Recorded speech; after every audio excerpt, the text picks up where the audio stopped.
ನಮ್ಮನ್ನು ಕಾಡಿಂದ ಹೊರಗಿಟ್ಟು ನಮ್ಮನ್ನು ಅತಂತ್ರದ ಸ್ಥಿತಿಗೆ ತಳ್ಳಿ ಹಾಕುವಂಥ ಪ್ರಯತ್ನ ಇರೋದಕ್ಕೆ ಇದರ ವಿರೋಧ ಇಡೀ ಸಮುದಾಯನೇ ವ್ಯಕ್ತಪಡಿಸಬೇಕಾಗುತ್ತೆ, ವ್ಯಕ್ತಪಡಿಸ್ತಾನೆ ಇದ್ದೀವಿ. ನಮ್ಮನ್ನು ಈ ಹಕ್ಕುಗಳನ್ನು ನೀಡಿದ್ರೆ ಕಾಡು ಅವರ ವಶ ಆಗುತ್ತೆ ಅನ್ನೋ ಭಾವನೆ ಇದೆ.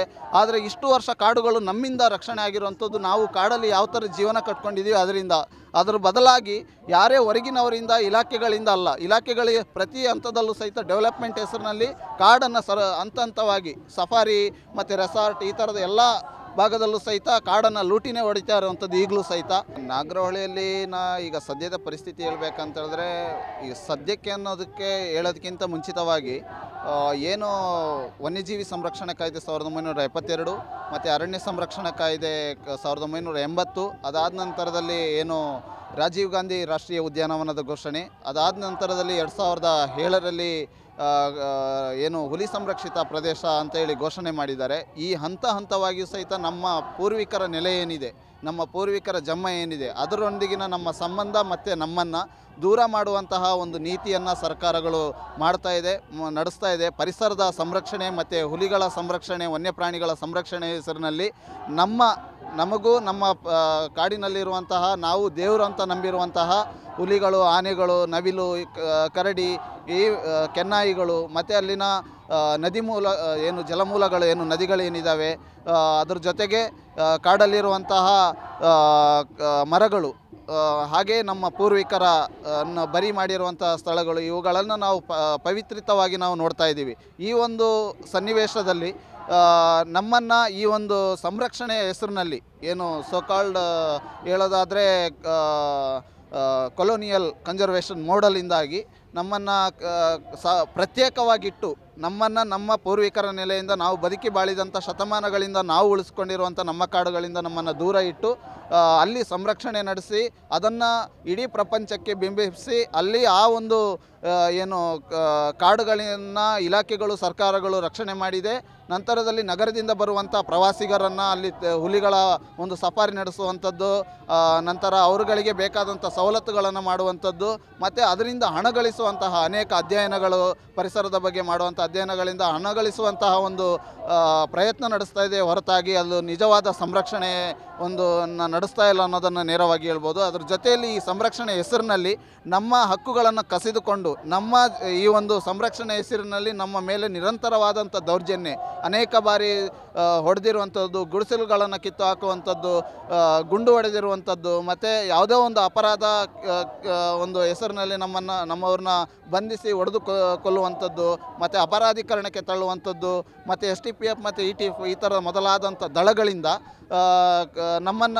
ಅವರನ್ನು ಮುಂದಿಟ್ಟು ನಮ್ಮನ್ನು ಬೆದರಿಸಿ ನಮ್ಮ ಮೂಲದ ಸ್ಥಳವನ್ನು ಕಿತ್ತಾಕಿ ನಮ್ಮನ್ನು ಹೊರಗಿಟ್ಟು ನಮ್ಮನ್ನು ಅತಂತ್ರಗೊಳಿಸಿ ಸರ್ವನಾಶಗೊಳಿಸುವಂಥ ಪ್ರಕ್ರಿಯೆಗೆ ಸರ್ಕಾರಗಳು ಮತ್ತು ಅರಣ್ಯ ಇಲಾಖೆ ಮತ್ತು ಅನೇಕ ದೊಡ್ಡ ದೊಡ್ಡ ಸಂರಕ್ಷಣಾ ಸಂಸ್ಥೆಗಳು, ಉದಾಹರಣೆಗೆ ಹೇಳೋದಾದರೆ CWS, WCS, WWF ಈ ಥರದ ಅನೇಕ ಸಾವಿರಾರು ಪರಿಸರದ ಸಂರಕ್ಷಣೆ ಹೆಸರಿನಲ್ಲಿ ಡೋಂಗಿ ಒಂದು ಸಂಸ್ಥೆಗಳನ್ನು ಕಟ್ಟಿಕೊಂಡು ಅವರೆಲ್ಲರೂ ಸಹಿತ ಮೂಲ ಆದಿವಾಸಿಗಳಲ್ಲ, ಕಾಡಿನಲ್ಲಿ ಬದುಕಿದವರಲ್ಲ, ಎಲ್ಲರೂ ಸಹಿತ ಕಾಡನ್ನು ಸರ್ವನಾಶ ಮಾಡಿಕೊಂಡು ನಗರೀಕರಣ ಮಾಡಿಕೊಂಡು ಅಲ್ಲಿಂದ ಯಾವುದೋ ಒಂದು ಪರಿಸರದ ಅಧ್ಯಯನದ ಮುಖಾಂತರ ಹೊರಗೆ ಬಂದು ನಮ್ಮ ಕಾಡಿಂದ ಬೇರ್ಪಡಿಸುವಂಥ ಹುನ್ನಾರವನ್ನು ನಡೆಸ್ತಾ ಇರೋದಕ್ಕೆ ನಾನು ಖಂಡನೆ ವ್ಯಕ್ತಪಡಿಸ್ತಾ ಇದ್ದೀನಿ. ಅದರ ವಿರುದ್ಧದ ಹೋರಾಟವನ್ನು ಸಹಿತ ನಮ್ಮ ಸಮುದಾಯಗಳು ನಾಗರಹೊಳೆ ಭಾಗದಲ್ಲಿ ನಾವು ಅದನ್ನು ಪ್ರಾರಂಭಿಸಿದ್ದೀವಿ ಅನ್ನೋದಕ್ಕೆ ಹೇಳೋದ್ರಲ್ಲಿ ಸರ್ಕಾರದಿಂದ ಅವ್ರು ಮಾಡಬೇಕಾಗಿರೋಂಥದ್ದು ನಾವು ಬೇರೆ ಇನ್ಯಾವುದೇ ಕೇಳ್ತಾ ಇಲ್ಲ. ನಾವು ಸವಲತ್ತು ಕೊಡಿ, ಇನ್ಯಾವುದೇ ಕೊಡಿ ಅಂತ ಕೇಳ್ತಾ ಇಲ್ಲ. ಸಂವಿಧಾನಿಕವಾಗಿ ನಮಗೆ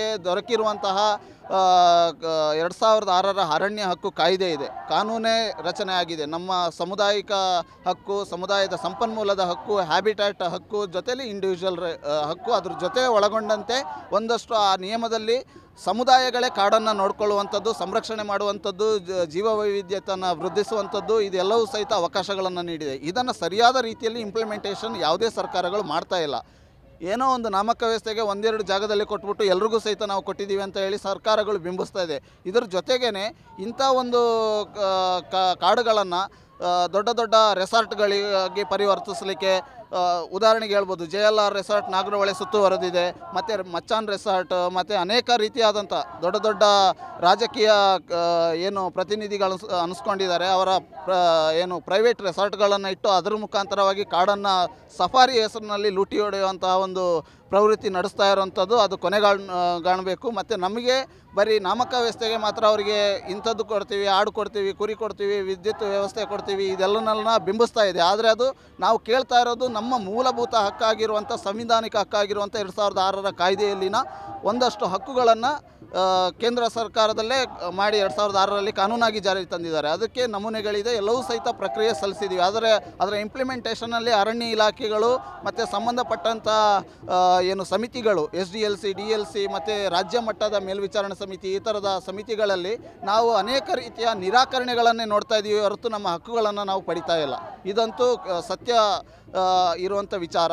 ಏಕೆಂತಂದರೆ ಅವರು ನಮ್ಮನ್ನು ಈ ಹಕ್ಕುಗಳನ್ನು ನೀಡಿದ್ರೆ ಕಾಡು ಅವರ ವಶ ಆಗುತ್ತೆ ಅನ್ನೋ ಭಾವನೆ ಇದೆ.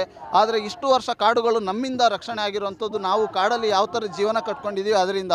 ಅದರ ಬದಲಾಗಿ ಯಾರೇ ಹೊರಗಿನವರಿಂದ, ಇಲಾಖೆಗಳಿಂದ ಅಲ್ಲ, ಇಲಾಖೆಗಳಿಗೆ ಪ್ರತಿ ಹಂತದಲ್ಲೂ ಸಹಿತ ಡೆವಲಪ್ಮೆಂಟ್ ಹೆಸರಿನಲ್ಲಿ ಕಾಡನ್ನು ಹಂತ ಹಂತವಾಗಿ ಸಫಾರಿ ಮತ್ತು ರೆಸಾರ್ಟ್ ಈ ಥರದ ಎಲ್ಲ ಭಾಗದಲ್ಲೂ ಸಹಿತ ಕಾಡನ್ನು ಲೂಟಿನೇ ಹೊಡಿತಾ ಇರುವಂಥದ್ದು ಈಗಲೂ ಸಹಿತ. ಅದು ನಮ್ಮ ಕಣ್ಮುಂದೆ ಇರುವಂಥ ವಿಚಾರ. ಈಗಲೂ ಸಹಿತ ನಾಗರಹೊಳೆ ಸುತ್ತಮುತ್ತಲು ನೋಡಿದರೆ ಸಾವಿರಾರು ರೆಸಾರ್ಟ್ಗಳು ತಲೆ ಎತ್ತುತ್ತಾ ಇದೆ, ತಲೆ ಎತ್ತಿದೆ. ಹಾಗಾಗಿ ಈ ಹಿಂದೆನೂ 1996ರಲ್ಲಿ ತಾಜ್ ರೆಸಾರ್ಟ್ ಏನಿದೆ ಅದು ನಾಗರಹೊಳೆಯಲ್ಲಿ ನಡೀಬೇಕಾದ್ರೆ ನಮ್ಮ ಸಮುದಾಯದ ಹೋರಾಟದಿಂದನೇ ಅವರನ್ನು ಹೊರಗಿಟ್ಟಿರುವಂಥದ್ದು. ಇಷ್ಟು ಅನ್ಯಾಯ ನಡೀತಾ ಇದ್ದರೂ ಸಹಿತ ಸರ್ಕಾರಗಳು ಹಕ್ಕುಗಳ ವಿಚಾರದಲ್ಲಿ ಸುಮ್ಮನೆ ನಾಮಕ ವ್ಯವಸ್ಥೆಗೆ ನೀಡ್ತಾ ಇದ್ದೀವಿ ಅಂತ ಹೇಳ್ತಾ ಇದೆ. ಆದರೆ ಸರಿಯಾದ ರೀತಿಯಲ್ಲಿ ಹಕ್ಕುಗಳು ನೀಡ್ತಾ ಇಲ್ಲ. ಅದರ ಬದಲಾಗಿ ನಿರಾಕರಣೆಯ ಒಂದು ತೋರಿಸ್ಬಿಟ್ಟು ನಮಗೆ ಸಮಾಧಾನಕರ ಪಡಿಸಲಿಕ್ಕೆ ಸರ್ಕಾರಗಳು ಮುಂದಾಗ್ತಾ ಇರೋದು ಇದು ಒಂದು ಶೋಚನೀಯ ಸ್ಥಿತಿ ಅಂತ ಹೇಳ್ಬೋದು. ಶಿಕ್ಷಣ ಒಂದು ಹಂತದಲ್ಲಿ ನಮ್ಮ ಪೂರ್ವಿಕರ ನೆಲೆಯಿಂದ ಬೇರ್ಪಡಿಸಿ ಪುನರ್ವಸತಿ ಆದರೆ ಒಳ್ಳೆಯ ಮಟ್ಟದ ಶಿಕ್ಷಣಗಳನ್ನ ಕೊಡ್ಬೋದು ಅನ್ನೋದನ್ನು ಅವರ ಅಭಿಪ್ರಾಯದಲ್ಲಿದೆ. ಅದು ನಮಗೆ ಅವಶ್ಯಕತೆ ಇಲ್ಲ. ನಮ್ಮ ಒಂದು ಜನ್ಮದಲ್ಲೇ, ನಮ್ಮ ಒಂದು ಕಾಡಿನಲ್ಲೇ ಅನೇಕ ರೀತಿಯಾದಂಥ ನಮ್ಮ ಪೂರ್ವಿಕರ ಶಿಕ್ಷಣ ನೀತಿಗಳಿದೆ.